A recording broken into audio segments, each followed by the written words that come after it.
சிவகங்கை அருகே tanker lorry தலைகீழாக கவிழ்ந்த விபத்தில் 30,000 லிட்டர் சர்க்கரை பாகு கழிவு சாலையில் ஆராய் ஓடியது. இதுகுறித்த கூடுதல் தகவல்களை செய்தியாளர் சுந்தர் வழங்கிட கேட்கலாம். சுந்தர், வணக்கம். இந்த விபத்து தொடர்பான மேலும் தகவல்களை சொல்லுங்க. சிவகங்கை அருகே பாத்தீங்கன்னா இங்க இருக்கிற சோழர் கிட்ட டேங்கர் லாரி தலைகீழாக கவிழ்ந்து ஓட்டுநர் காயமடைந்தாரு. இதுல பாத்தீங்கன்னா சாலையில 30,000 லிட்டருக்கு மேல மொலாசஸ் திரவம் சொல்லக்கூடிய சர்க்கரை பாகு கழிவு ரோடில் ஆறு போல் ஓடியது பெரும் பரபரப்பு ஏற்பட்டிருக்கு. சிவகங்கை அருகே இயங்கிக் கொண்டிருக்கிறது தாங்க படமாத்தூரோட சக்தி சர்க்கரை ஆலை.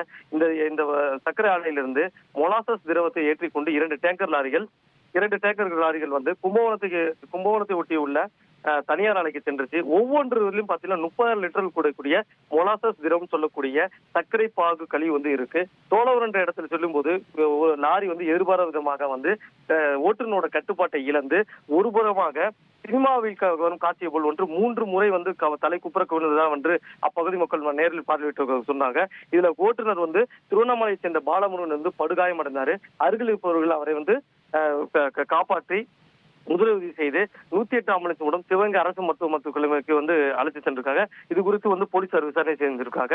ஓட்டுநர் பலத்த காயத்தில் இருக்கிறதால அவரை மேல் சிகிச்சைக்காக மதுரைக்கு கொண்டு செல்லலாம் என கூறப்படுகிறது.